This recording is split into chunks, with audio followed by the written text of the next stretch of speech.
I made an assumption this year. I was supposed to go to Toronto, to North Carolina. And I assumed, without any factual evidence, I was supposed to go there on the 8th and 9th of October. And therefore, I had such a conviction that that was so, I didn't look at the emails the people actually sent me, which said the 1st and 2nd of October. So I planned all these trips that I was on, going to Toronto and then going to East Coast, based on the assumption I'm going to be in North Carolina the 8th and the 9th. So I'll go to Canada and I'll have 2 weeks home, and then I'll go to North Carolina. But the assumption, which was being reinforced by total lack of investigation, I just assumed, I said, you assumed you put something in one place and then you just travel along like that's so, but it ain't so. Yeah, so suddenly I went back and I looked at the emails the people sent, and it said very clearly the 1st and 2nd. There wasn't a mistake from their side. It was a mistake from my side. This is sort of what it's like. So we're living an interpretation, really, but a lot of it's based on assumption, or things that are being presupposed or being insinuated or implied, or just taken for fucking granted, like, oh yeah, this is a real place, I'm seeing it, Something hits me right now in the arm, it hurts. That's all the evidence I need. Yeah. I pinch myself, I'm real, I'm awake. So this presupposing, and you can use a lot of other words, inferring, implying, assuming, reinforcing, but this is one of the main strategies or themes of the mental state. Its whole function is to presuppose you're a thing. The perceptions presuppose you're a thing because you see things. Yeah, and then if you go in front of a mirror, you'll see this thing, and then this thing will be crowned different than all the other things you've seen. It'll be called me. Yeah, that's the root of self-centeredness. So then suddenly life that's happening will be, and that's also an interpretation, obviously.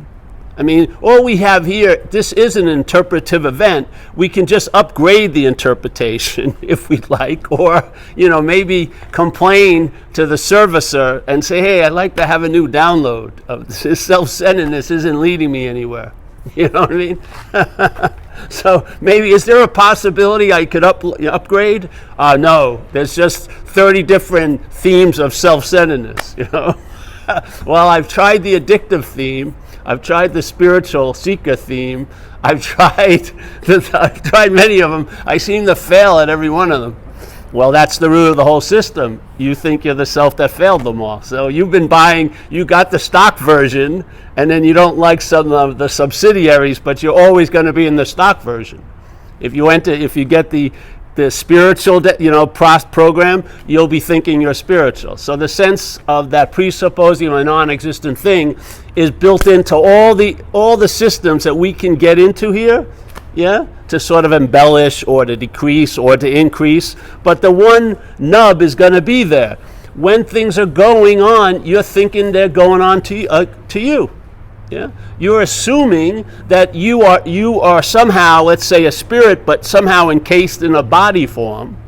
Yeah, and that this spirit seems to really like to look at itself as a body, because every time you go downtown, you're looking at every window of every store to catch your reflection, and then maybe you get a hint that you're maybe not as spiritual as you think you are, because the framing is going to override no matter what outfits you put on. The stage is going to still be the same stage. There's going to be a sense of being the you that's doing and having and stuff like that all day.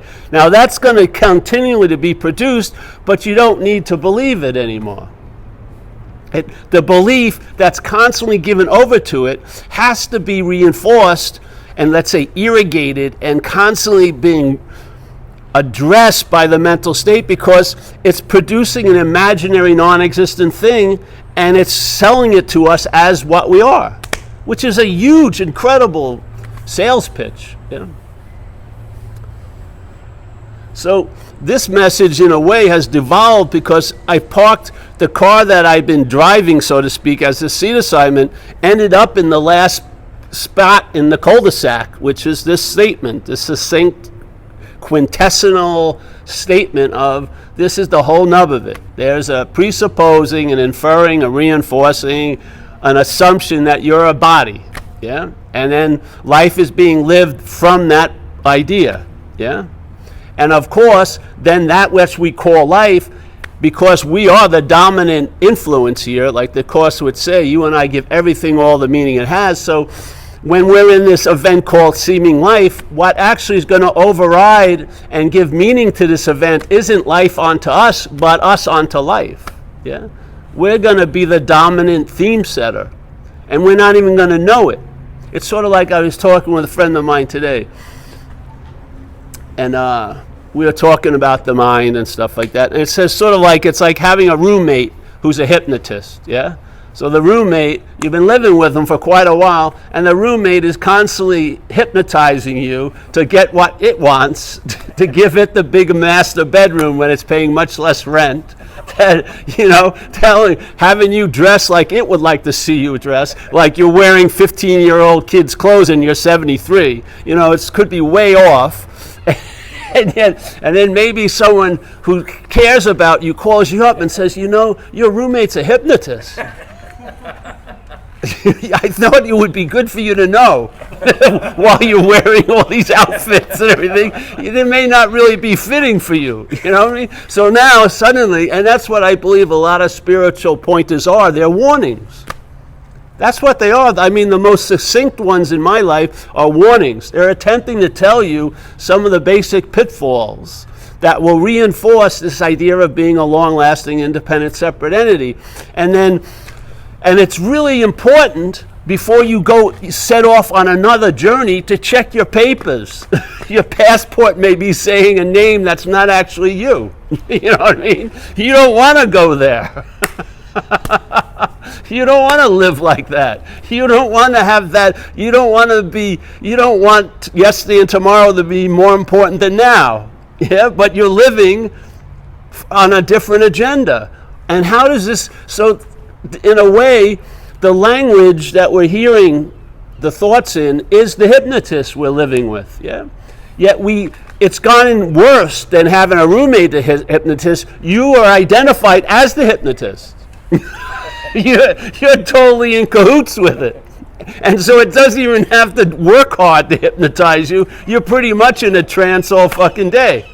Yeah, so it's got the easiest job. Its card says hypnotist, but it could say past hypnotist, because it's not really doing much, because you're just believing every fucking thing that's being presented in one's head. And that's why, does it really fit? When I wanted to go out and have a good time, did I plan on going to jail? I mean, I was listening to something that really didn't have my best interest at heart. It really didn't. And then the great news for me, I was lucky enough to end up at the end of the road and end up in a recovery program. And then suddenly, what I took to be so personal, so intimate that no one could understand me. No one's had the thoughts I've had. No one feels like I feel. No one has done the heinous things. I sat in rooms where people would share what they did, their feelings, their thoughts, and I could only come to two conclusions after a few months. How did they get my thoughts, or they're not my thoughts? And that was one of the greatest reliefs when I saw that which I was calling me, all the thinking, because there is no me. It's like 30 different projectors projecting one image. Yeah, there's the memories, the perceptions, the thought system, and they're all different, but they're projecting the same image of you as a body. Yeah, and we're not starting life from behind the projectors. We're starting in front of the projectors. We're taking ourselves to be the image they're projecting. We don't see the alpha and the omega of it, because if you did, you would have the possibility of being free from it. Yeah? Everyone wants to be free after the fact. The freedom is before the fact. Once it's a fact, it gobbles up your search for freedom. You'll still be bound as a self, and you'll be calling yourself a free self because you can do whatever you want. That's not fucking freedom. You got to do a lot of shit you don't want to do here. That would be more like freedom. Yeah? Freedom isn't, oh, everything goes my way, and that's a totally insane idea, totally rooted in self-centeredness. So here's these projections, language as the major, because all the movie, it's like you're the narrator. Yeah? You ever see, like, you go on, they have National Geographics, and they usually have the same guy with a voice. Yeah? And you like the voice. So you could like the voice so much, it could be National Geographics in Hoboken, and you'd watch the whole show. Because you're entranced in the voice, because it sounds like you. It sounds like you. So no matter where you find yourself, there's like an immersion in it, because it's about you. You know? It's about you all day. And so there's a cherishing of it. The mind has become disillusioned, not disillusioned, it's become interested in what it's not, and in a way, in this little loop of time and space, it seems to have forgotten what it is. And it's taking itself to be the body. And that mistake could never happen, so it's instantly able to be corrected, but you can't correct it as a self. That would be self trying to get out of self. It's not going to work. That's its fail-safe mechanism. You may want to get out of what you think you're in, but you really believe you're in it. If you could see you're not in it, that would be the experience of being out. The experience of being out of something isn't produced by getting out of it. It's produced by seeing you're not in it. That's what produces the experience. The experience of being out of something, and if it stabilizes, it's produced by realizing you're not in it. That's the only way. All the other ways have an incredible pitfall, because you get out of something, you're bound to get back in it. And there'll be an urge to try to get out of it and then get back in it. And yet the same thing that is there when you're out of it, the long-lasting, independent, separate entity, will be there when you're in it. You never get out of this as this. You never get out of this as this. You're never going to get out of a thought system through thought. You're never going to get out of a system of doing by doing. It's not going to work.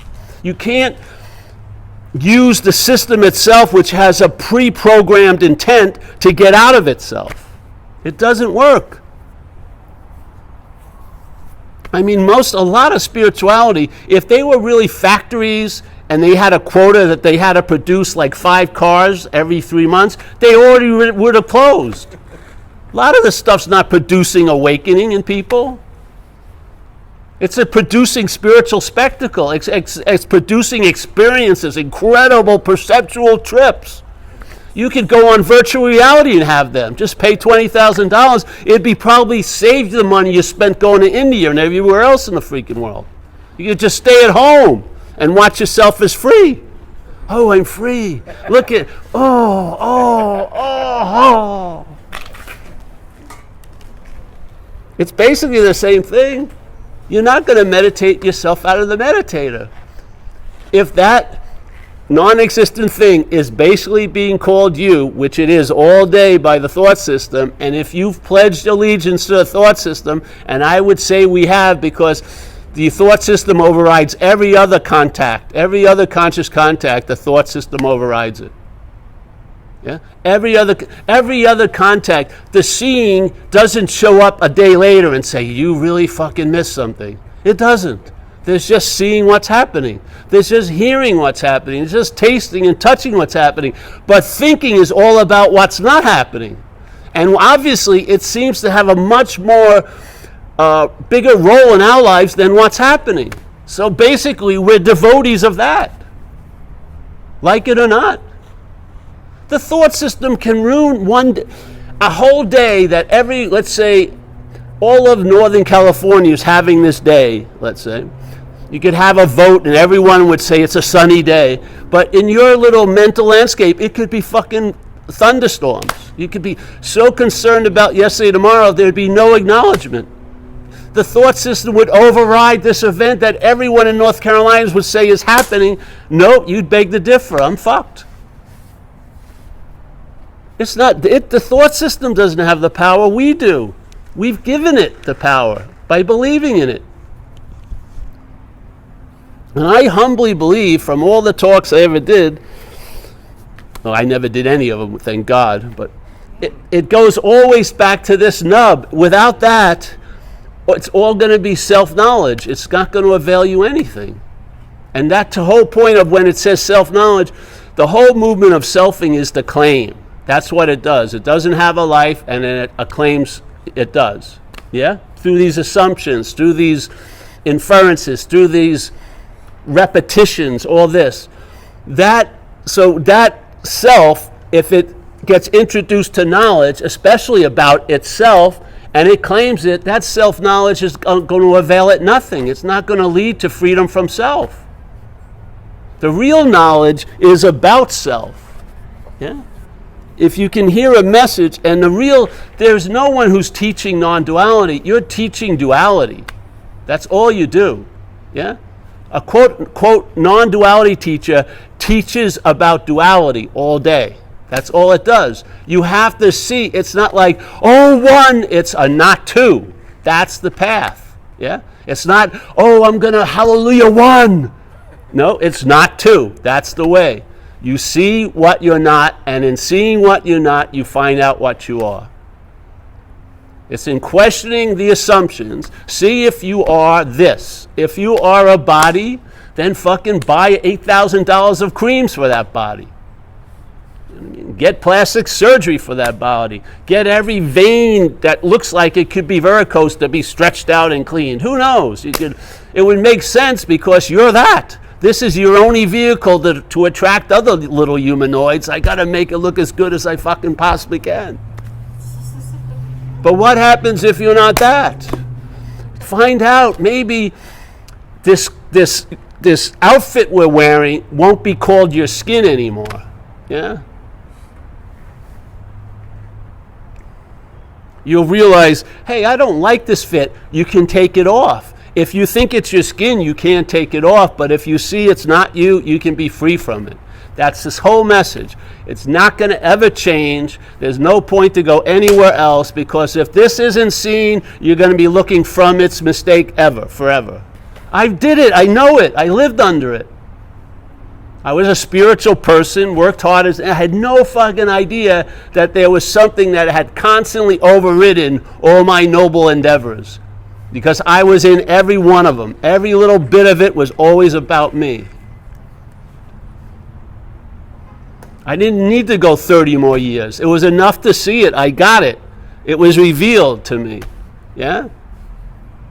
And it was revealed, hey, you can milk this dead cow to the other cows come home. You're not going to get any nourishment from it, except mental nourishment. You'll be thinking you're doing great.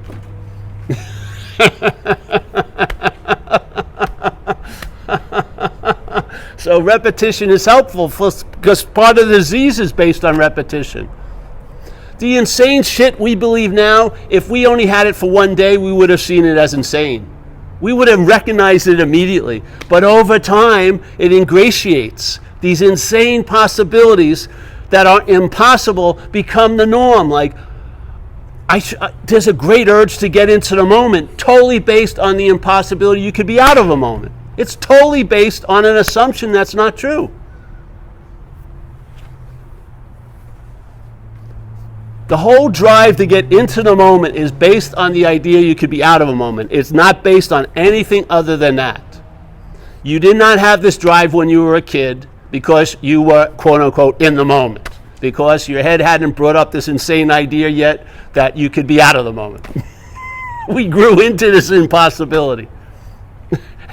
And then there's a huge rift for years. That's been an assumption. Jesus, I'm not really present. You've been fucking constantly present.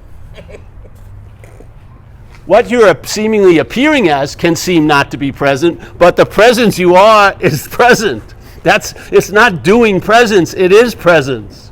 Yeah? Being isn't doing being. We're trying to do, I want to look like I'm being today. I want to move through things like I would expect someone who is being to move through things. It's all fucking made up. You're being. You cannot override that. You cannot get out of the basic condition, which is inherently empty of everything, brilliant, yeah? And it's not a thing. To try to mimic it as a thing is insane. It's like trying to do like a political satire to Afghani speakers, yeah? They're not going to get it. So that's it. It's a simple invitation. People have been coming here. Have you gotten anything new in 7 years, Z? Never. Maybe books and shirts, but I can always have a new shirt, but you can't have a new message. It's the same message. I don't like it myself. You can't build on anything. If I was someone I could teach and have grades of teaching, it'd be great. I'd have security as a lifelong material security plan. This is totally uncertain. I'm meant to become obsolete. None of you could show up, and that would be my success in a way. I'm hoping there's like a senior citizen place that's non-profit for non-duality teachers, because we all should be fucking ending up there quicker than we expect. That's why it's nice to have new people, because it's always an introductory offer. It's constantly an introductory offer, because if you entertain this, it's going to lead you where you already are. You are going to be what you're looking for, because you're looking from it right now. It's so beautiful. It doesn't take any time. It's always available at all times with no requirement necessary other than the ones you make up. Yeah? So it's here and now, whatever furnishings is in the here and now, making it look like it's different, but basically there's only here and now with different, furniture instead. And different nouns running around. Yeah. So it's beautiful. You rest there. I mean, it's brought me more relaxation. You couldn't get this kind of relaxation from 50 Thai massages. You'd be targeting the wrong thing, the body. The body would be relaxed. You may be totally still insane. I watch it. I watch people come out of a yoga studio 12 hours, but they're fucking crazy. The mental state hasn't been yogaized. It's only been the freaking body.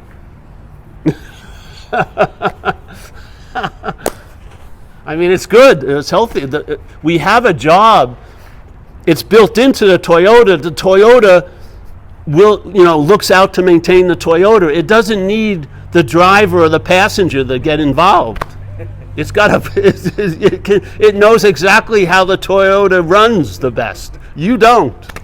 This should not be the center of the universe. It should not be what's always thought about. It's way too much.